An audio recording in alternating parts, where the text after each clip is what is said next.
Penjara Kajang mula dibina pada tahun 1975 di atas tanah seluas 161.3 hektar dan beroperasi sepenuhnya pada pertengahan tahun 1985.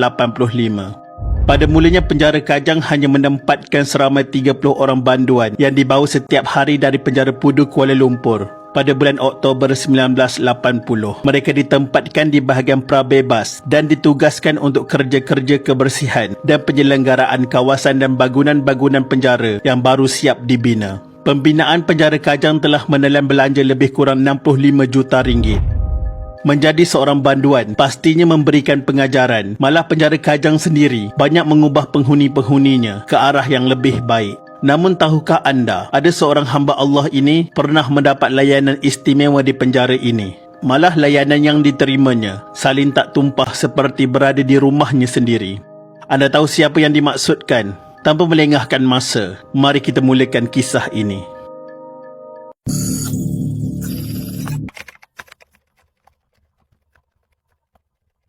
Kisah yang menggemparkan negara ini berjaya dibongkar oleh wartawan Badrul Hisham Bidin dan rakan-rakannya dalam akhbar Malay Mail bertarikh 19 Ogos 1989. Akhbar ini secara eksklusif membuat pendedahan berani mati bagaimana seorang ahli perniagaan bernama Abdullah Ang mendapat layanan super VVIP ketika ditahan di penjara Kajang. Selain biliknya siap dilengkapi peti sejuk, kapet, perakam video dan tilam air khas, Abdullah juga dilihat keluar masuk penjara Kajang macam penjara Kajang itu dia yang punya. Untuk rekod, beliau telah dilantik dan menjadi orang kepercayaan Perdana Menteri ketika itu, di mana Abdullah Ang pernah dilantik menjadi Ketua Eksekutif Perbadanan Pelaburan Seberang Laut Malaysia MOIC dan mempunyai ramai kenalan rapat dalam kalangan pemimpin dan pegawai kanan kerajaan. Mengikut pertuduhan mahkamah, Abdullah Ang telah dihukum penjara 8 tahun dan dikenakan denda RM100,000 selepas membuat rayuan oleh Mahkamah Tinggi Kuala Lumpur pada 15 Disember 1986.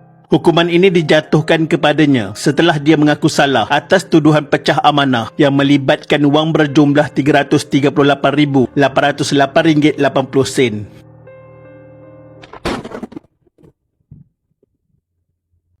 Kira-kira lagi 2 hari sebelum dibebaskan dari penjara, kelibat Abdullah telah dilihat di pusat bandaraya Kuala Lumpur. Abdullah ketika itu memakai t-shirt dan seluar putih. Sampai sahaja ke pengetahuan Malay Mail, editornya telah menghantar wartawan dan jurugambar mereka untuk menjejaki banduan bernama Abdullah Ang ini. Dalam laporan Malay Mail itu juga memperlihatkan bagaimana Abdullah dengan selamba berada di kilang pakaian milik keluarganya di Kuala Lumpur. Lebih mengejutkan, malah tidak ada seorang pun warden atau pegawai penjara yang mengiringinya ketika itu. Apa yang berlaku begitu mengejutkan rakyat Malaysia kerana bagaimana Abdullah, seorang banduan, boleh dilihat keluar masuk dari penjara dan bagaimana kelengkapan selnya begitu hebat seolah-olah dalam sebuah hotel. Namun ketika jurugambar Malay Mail sedang asyik merakam kelibatnya, tiba-tiba Abdullah terperasan dan terus menutup wajahnya dengan menggunakan sehelai tuala. Emil rasa mungkin dia jenis seorang yang pemalu agaknya.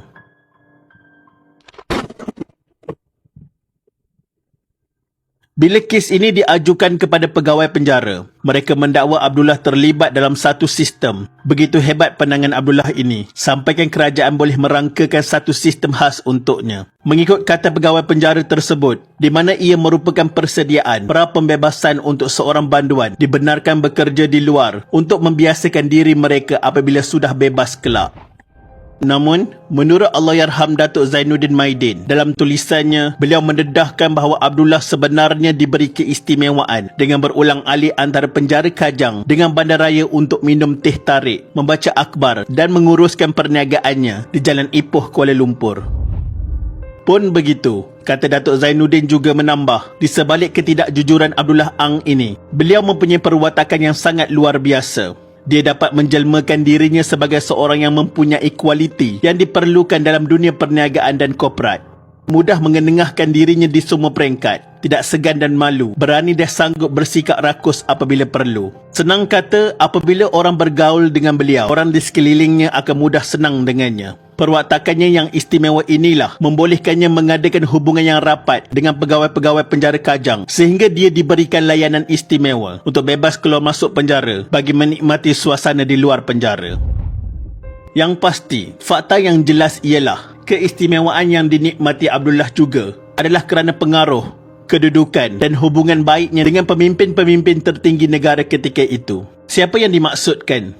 Anda fikir-fikirkanlah. Disebabkan kes Abdullah Ang ini jugalah rombakan dalam penjara telah dibuat, termasuk akhirnya jawatan tertinggi ketua pengarah penjara telah diberikan kepada pegawai kanan PDRM ketika itu, dan kes ini berakhir tanpa sebarang berita lagi. Dan anda terfikir macam mana Badrul berjaya membongkarkan cerita ini? Sebenarnya kegigihan wartawan Badrul dan kawan-kawannya ini amat dahsyat. Mereka berlakon memakai baju sekolah dan tunggu bas sambil skodeng Abdullah balik rumah.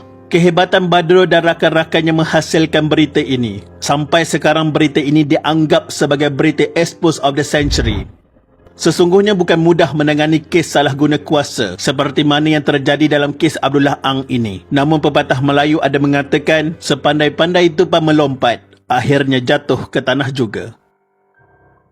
Sekian, terima kasih.